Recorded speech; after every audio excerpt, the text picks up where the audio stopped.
ஸ்ரீ சாயி சத்குருவாணி சீரடி சாய்பாபாவின் அருள் வாக்கு 77. பலர் நடந்த பாதையிலேயே மற்ற பாதசாரிகளும் நடக்கின்றனர். அவர்களின் பயணம் சுகமாக இருக்கும்.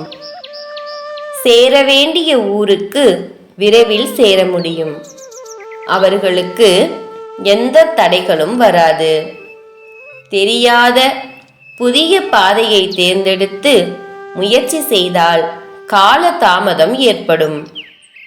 பரமார்த்திகத்தில் உன்னதமான நிலையை அடைய வேண்டும் என்று நினைப்பவர்களுக்கு கடயோகம், யோக முத்திரைகள், தபோவனங்கள் இவைகள் ஏதும் தேவையில்லை. நிச்சலனமாக மனதை நிறுத்துதலே ஒரு யோகம். இறைவனுக்காக தவிப்பதே தவம். காட்டில் வளரும் செடிகளைப் போல் ஒரு மனதில் ஏராளமாக கோரிக்கைகள் தோன்றிக் கொண்டிருந்தால் இறைவன் எங்கு இருப்பார்? அவருக்கு இருப்பிடம் எங்கே இருக்கிறது? கோரிக்கைகள் இன்றி இருத்தலே ஒரு வரமாகும். என் நாமஸ்மரணையே உற்ற உபாயம். நீ எங்கு உட்கார்ந்து என்னை ஸ்மரிக்கிறாயோ அங்கு நிச்சயமாக நான் இருப்பேன்.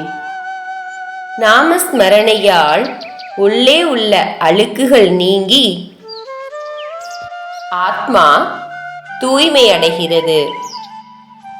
ஆன்மீக வைபவம் கிடைக்கிறது. நாமஸ்மரணையால் நற்பேறு பெற்றோர் எத்தனையோ பேர் உளர். என் பேச்சை நம்பு. என் வார்த்தைகளின் மீது நம்பிக்கை வை. ஜெய் சாய்ராம். ஜெய் குரு தேவதத்தா.